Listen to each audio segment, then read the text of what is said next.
this episode, we finally reached the moment everything in this story has been leading toward. August 4th, 1892.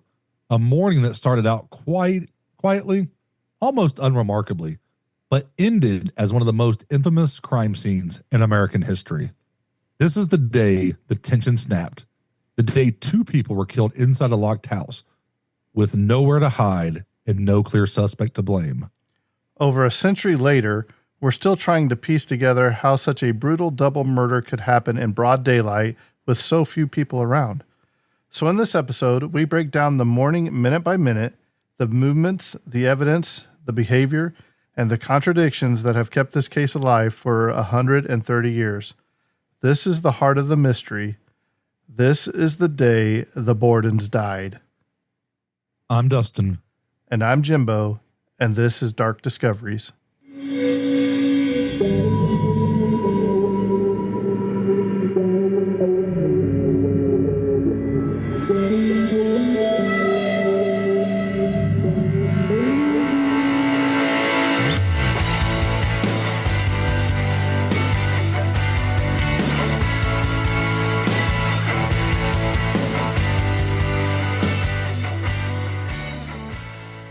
Welcome back to Dark Discoveries. Today is the episode we've been building towards and probably what everybody has been wanting to hear, the morning of August 4th, 1892.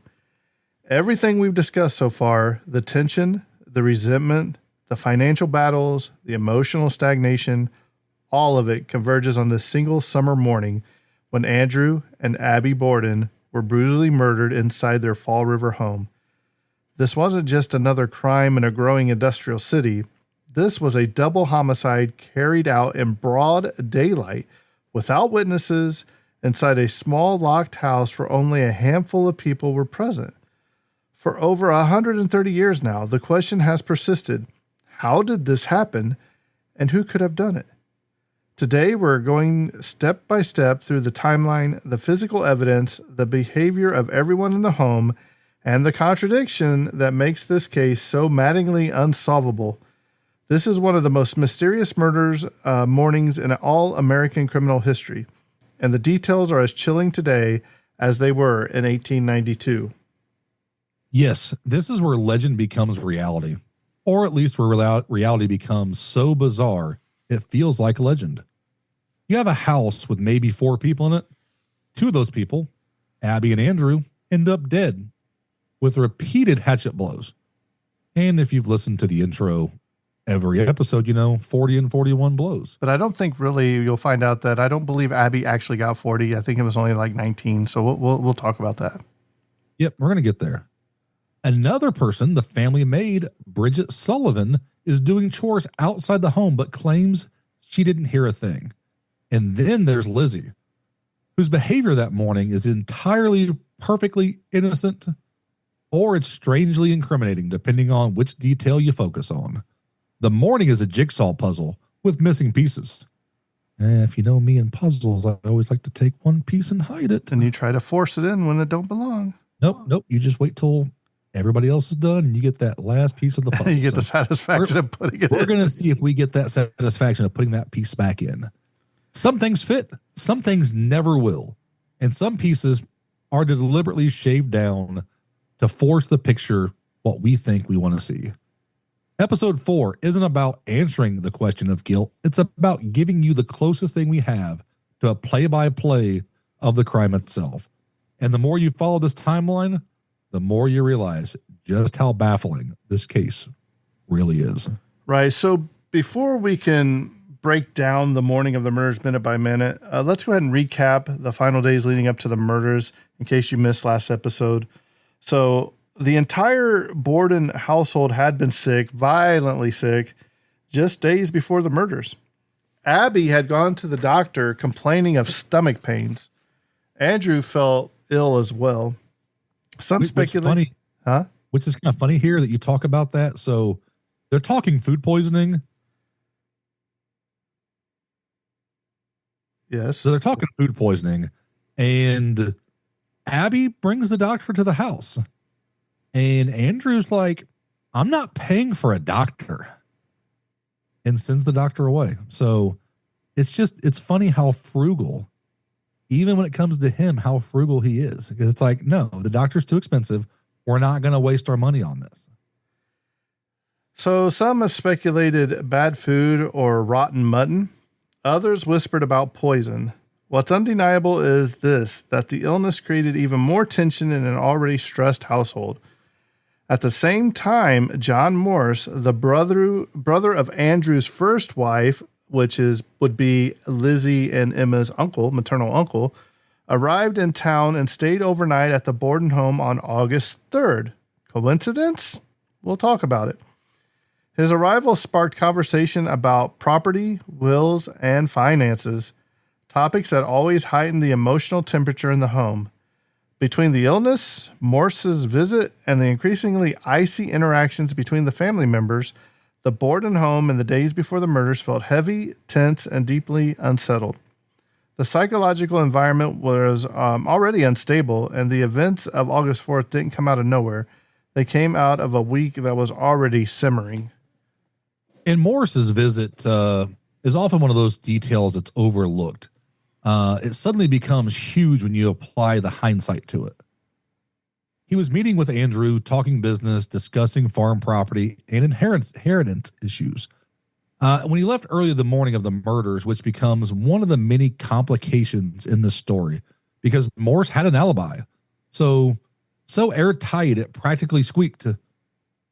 But his presence set the stage for what was on everybody's mind. Money, inheritance, family politics. Meanwhile, Lizzie had been acting strangely by some accounts. Distant, agitated, and even angry. There were rumors that she'd argued with her father, though nothing can be confirmed. Well, there's two sides to every story, and one side's dead. Tensions in the house grew so thick that the servant later described the atmosphere as unnatural. Whether that's hindsight bias or an accurate observation, it speaks to how people interpreted the vibe of the Borden home even before tragedy struck. This wasn't a serene household that suddenly imploded. It was a pressure tank. That pressure had finally reached its breaking point. So now we're going to try to establish the timeline. We're going to talk about the morning of August 4th. So here we go. The official timeline. It's the morning of Thursday, August 4th. The sun is bright. The summer heat is already rising. You know how that hot August summer heat hits.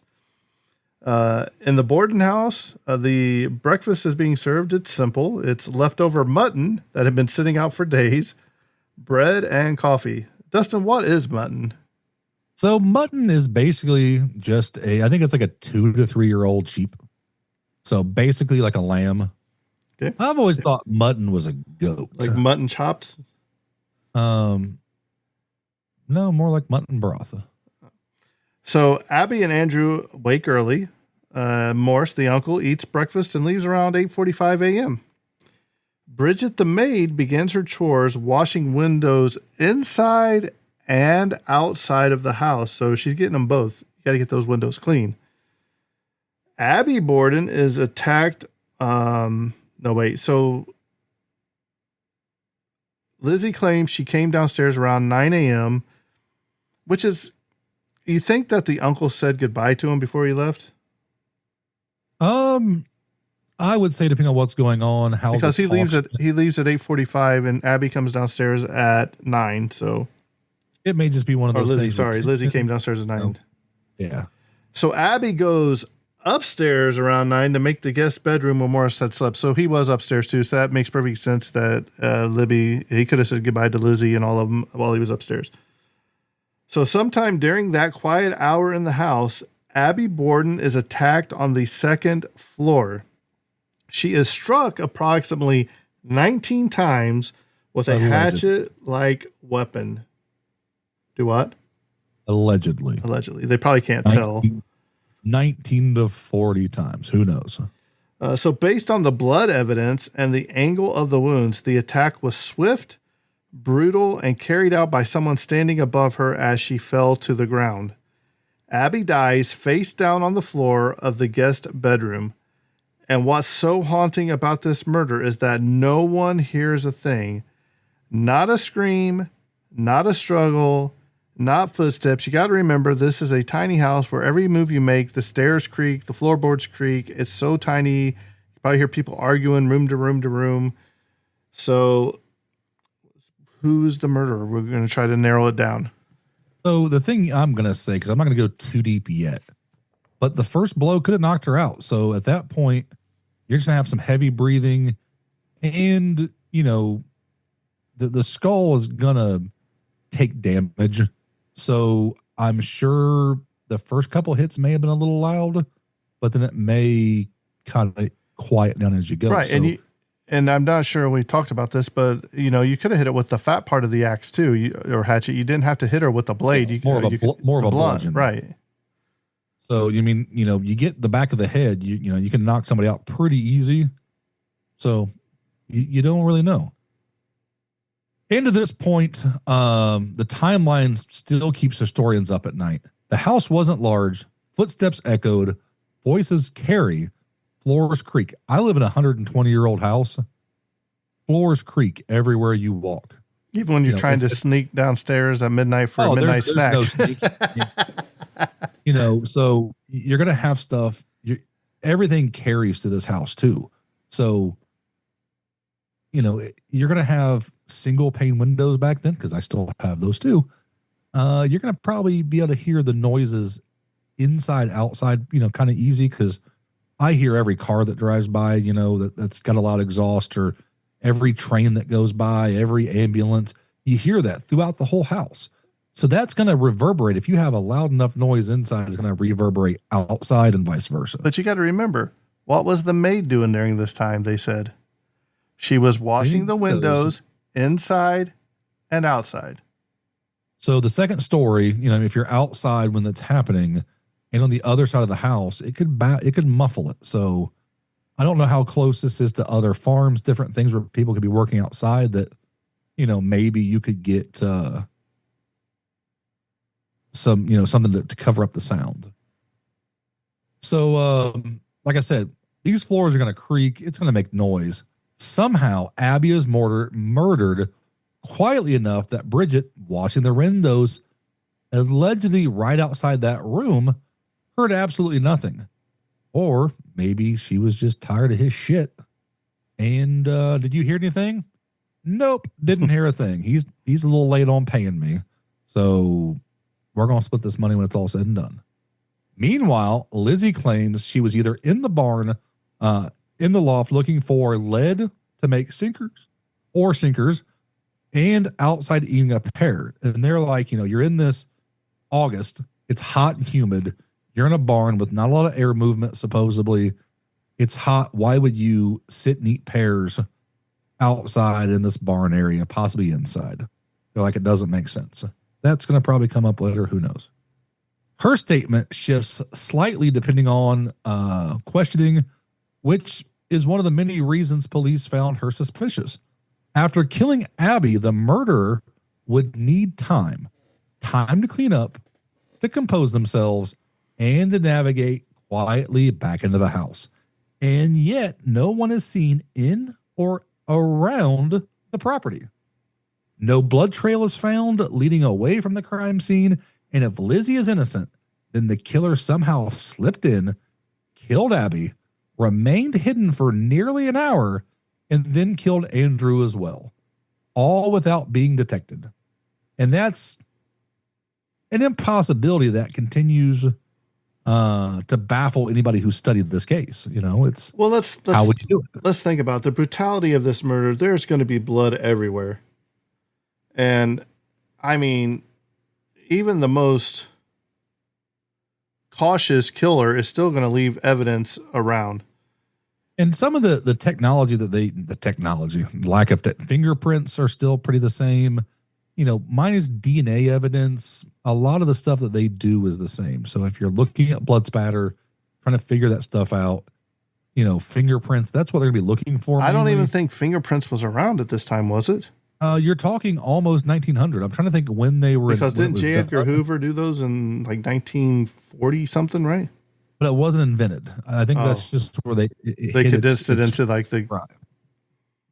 But that was, that kind of stuff was primitive, but some things we still use. So I'm going to go ahead and say, I don't know. Let's just throw out there somebody whose feet they chopped off, family hid in the closet for an hour and killed him in the bedroom with an axe or a hatchet. So you're thinking it's the dad, right? You don't know. Did he make somebody mad? You just said somebody who had their feet chopped off. Yeah. It's one of the family members that his dad, we have to remember that he wasn't the most ethical person. So he very well could have made somebody mad and people overlooked it. Maybe it was a family member. We don't know. All right. So let's talk about the murder of poor little Abby Borden. So let's examine her murder a little more closely because her death tells us a lot about the killer's mindset. Abby entered the guest bedroom to make the bed. Her back was turned. The first blow struck the side of the head, causing her to fall.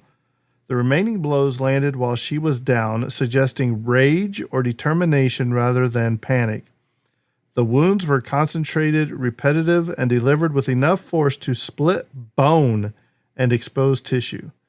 But despite this brutality, the killer left no bloody footprints, no trail, and no discarded weapon. They exited the room without leaving obvious trace. The medical examiner placed her time of death around 9 to 9:30 a.m. That's in a very important time frame because it creates a very, very tight window. Only Lizzie and Bridget were home, the maid. Bridget said she was washing windows outside and allegedly never came inside till after 10:30 a.m. If Abby was killed before 9:30, it means her murderer had almost an hour before Andrew returned, an hour to clean up, hide the weapons, and remain undetected. Whoever did this was calm, composed, and familiar with the house. So I don't know if this is going to come up a little bit later. It probably will. So one thing to think about as we're going through these murders, typically if a woman's going to kill somebody, it's a little bit more thought out. It's poison, different things like that. When you come into something with as much brutality as this has, it has the footprint of a male doing it because they're going to go for more blunt force, aggressive, and that's not always how women attack, but it does happen. And the force that it would take, well, I think we talked about the force it would take for a woman to do this compared to a man would take a lot more force. So, I don't know about that because if you have the blunt end of if it's a hatchet, I could see that taking more force because you don't have a lot of leverage. But to break bone?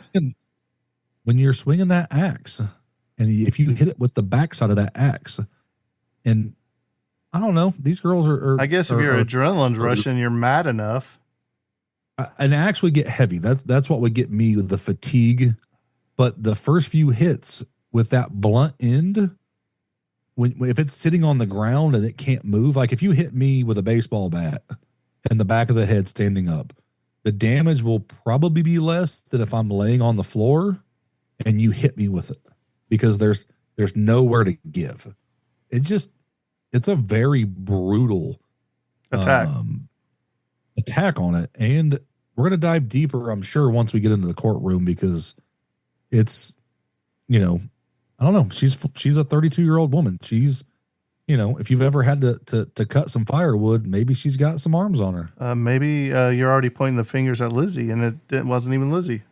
It may not be, but I'm just throwing out some stuff. Who would be in that household would be able to clean up a scene quick? Who was washing windows? I'm just saying I'm gonna just drop some breadcrumbs just for anybody to pick up, and it ain't gonna go nowhere. Is those meatloaf crumbs from Lizzie's Meatloaf as you talked about? I guess they're not really breadcrumbs. They're cracker crumbs. Yeah. But another thing I want to add real fast because we talked about the food. They talked about that morning. Lizzie didn't eat breakfast, but if you've seen people get sick the day before, and you may not. Supposedly, I don't think she ate it the day before either, but you may be like, I don't want to do that because I don't know what's made these people sick. So you go conservative with, bread and coffee, that kind of But stuff. what did she say she was doing? One of her things was she was outside eating pears from the pear tree. Probably that's probably safer than what she was. That's a possibility. If she's eating peaches outside by the barn, pears, peaches, eating fruit. Pears, yes, pear, not peaches, pears. So what makes Abby's death so strange is the unknown intruder doesn't match the evidence. The house had no signs of forced entry. Nothing was stolen. The attack was a deliberate target, not random, not chaotic. The killer knew Abby's routine.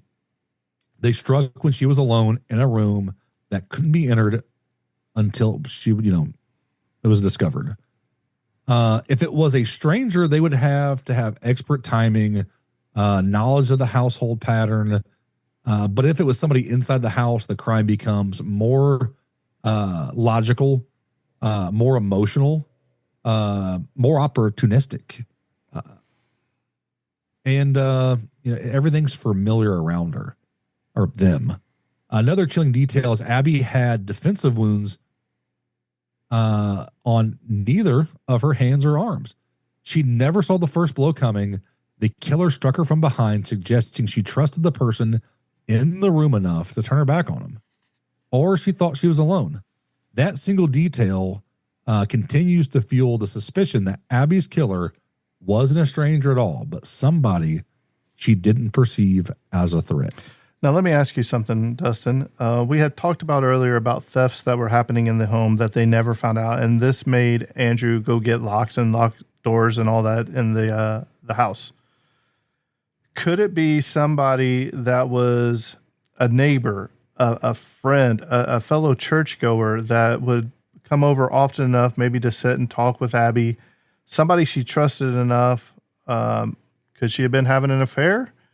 Could have been, somebody that had done all that stealing from earlier.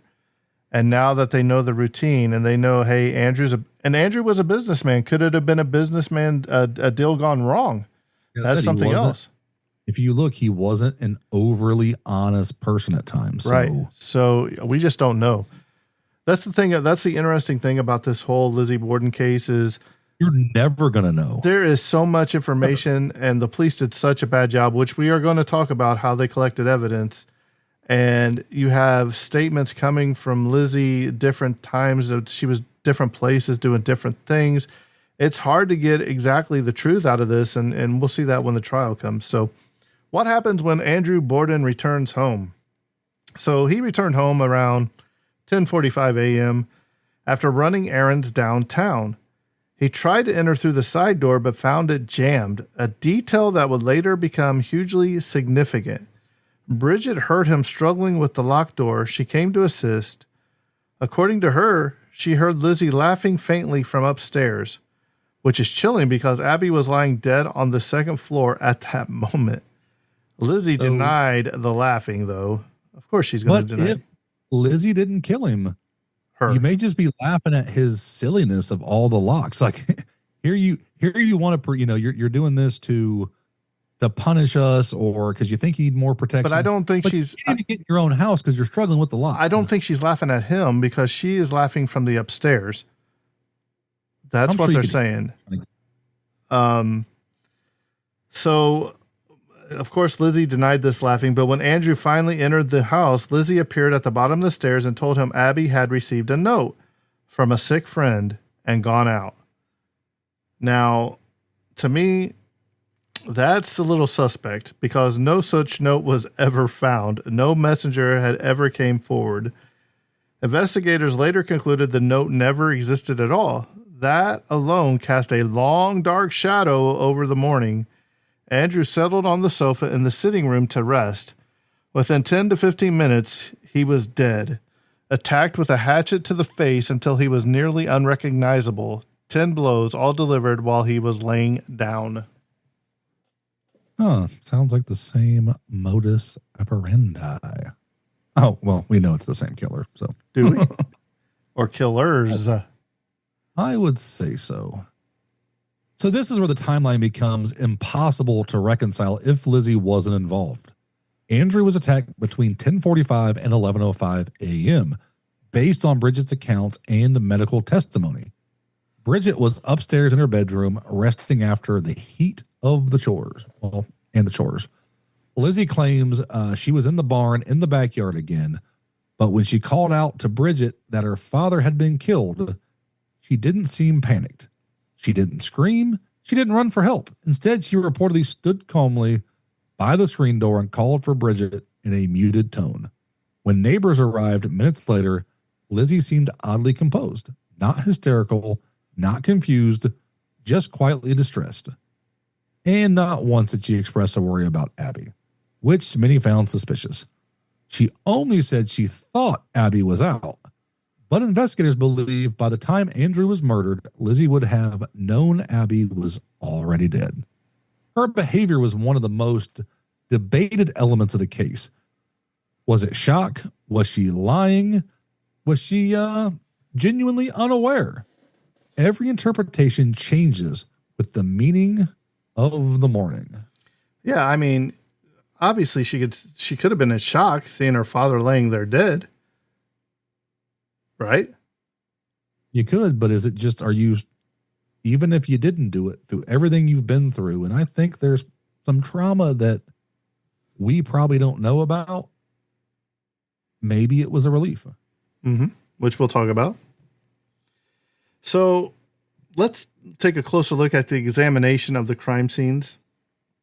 So Abby's body was in the guest bedroom upstairs, lying face down. Blood had dried around her head, indicating she had been dead for over an hour when discovered. The pattern of spatter on the wall was minimal, meaning the killer likely delivered the blows from above with downward force, causing blood to pool rather than spray. Andrew's body, in contrast, showed fresh coagulation. The wounds to his face were catastrophic. One blow split his eye socket. The murder weapon was never definitely found, but a hatchet head with a broken handle was discovered in the basement. Police believed it had been deliberately broken and coated with ash to appear old or unused. The absence of blood on Lizzie or her clothing is one of the biggest challenges to the theory of her guilt. But forensic science in 1892 was primitive. Investigators failed to test garments properly, allowed potential evidence to be thrown out, and made several procedural errors. If Lizzie had changed clothing, something witnesses later claimed, then the absence of blood might not be surprising at all. And that's the thing. The physical evidence creates just as much confusion as clarity. No bloody clothes was ever found. We'll talk about that. No weapon was definitively tied to the murders. The timeline is tight, but not impossible for Lizzie. Bridget's testimony creates opportunities and alibis depending on its interpretation. And the lack of defensive wounds on both victims suggests an ambush, not a struggle. The spiral layout of the house is also important. For a killer to move between floors, clean up after themselves, and remain undetected, they either needed privacy or familiarity. This makes the stranger in the house theory tough to support, but the lack of evidence against Lizzie also leaves room for doubt. Her composure, her conflicting statements, the mysterious note, or lack thereof, the mysterious note, a burned dress less than a week later, remember that? And all of this adds layers to the mystery. The crime scene doesn't point definitively to her, but it also never clears her. But let's, my mind's thinking as you read that. Okay, so if Lizzie was up that morning and the maid Bridget was already up, she would have seen what Lizzie was wearing, correct? Yeah. Unless she was already outside by the time Lizzie came down. But she would know that if Lizzie's standing at the front door yelling for Bridget and Bridget comes down, she could have obviously said, hey, that's not the same clothes you were wearing. Where's your clothes? I'm pretty sure, and what I've read, that There was some accounts of different colored dresses. Well, maybe we'll get there. So discovery, panic, and the arrival of police. After Lizzie called for Bridget, neighbors quickly arrived, primarily Mrs. Churchill and Dr. Bowen. Lizzie remained surprisingly calm, repeating that her father must have been murdered by someone who slipped in unseen. When asked about Abby, she insisted Abby was out. Mrs. Churchill grew uneasy and suggested checking the upstairs. That's when Bridget and Mrs. Churchill ascended the staircase, stopping halfway up when they saw Abby's body lying on the guest room floor. How would you react knowing that Lizzie's down there acting all cool and calm? She could be the killer, and yet, well, let's go check upstairs, and then you see the body. You probably do what they did. They screamed. Lizzie did not react with shock. She simply stated she feared something had happened to Abby as well. Police arrived within minutes, but their investigation lacked urgency. They treated the Bordens with respect because of their social status. They performed no immediate search for blood-soaked clothing, no systematic sweep of the property, and no forensic preservation. This early handling or mishandling of the case would haunt the investigation for years. If they would have done their job, probably would have found the killer right away. Possibly, but back then, everybody's going to come check. Everybody likes, I don't know, it was a little bit more morbid back then. You go up to hangings as a social thing, so neighbors come over here before the cops get there, maybe, or as the cops get there and they're looking and they're just walking all over the evidence. So even it happens today still, but probably a little bit more prevalent back then. So Lizzie's behavior during this time had become the cornerstone of their suspicion. Some describe her as calm, others as detached, others even as strangely helpful, directing officers to where to look, offering explanations, volunteering theories. She contradicted herself several times about her whereabouts that morning. She said she heard scraping noises. Then she said she heard nothing. She said she was in the barn for 20 minutes, impossible due to the heat and the dust inside. She said she removed the screen door and then later claimed it was always open. How are you going to remove the screen door? I'm just saying. These small inconsistencies became huge for the investigators, desperate for a suspect. Meanwhile, no one else had a strong motive or opportunity. The perfect storm of behavior, timeline, and opportunity quickly narrowed police's attention on Lizzie, even before they found any physical evidence linking her to the crime. And so, in the hours after one of the most brutal murders in American history, suspicion had already begun to settle firmly and quietly on the unmarried daughter of the house. So, you sit and you think about this. You just had your father murdered. You just had your uncle leave. You've got the maid cleaning. You got your stepmom dead upstairs. Your father's dead downstairs. I mean, Lizzie's going through a lot. Where is her sister at this time? Do we know? I'm not positive, but maybe we'll find out. If you did your research enough. Or Dustin did. Well, so this is your research unless I start taking over.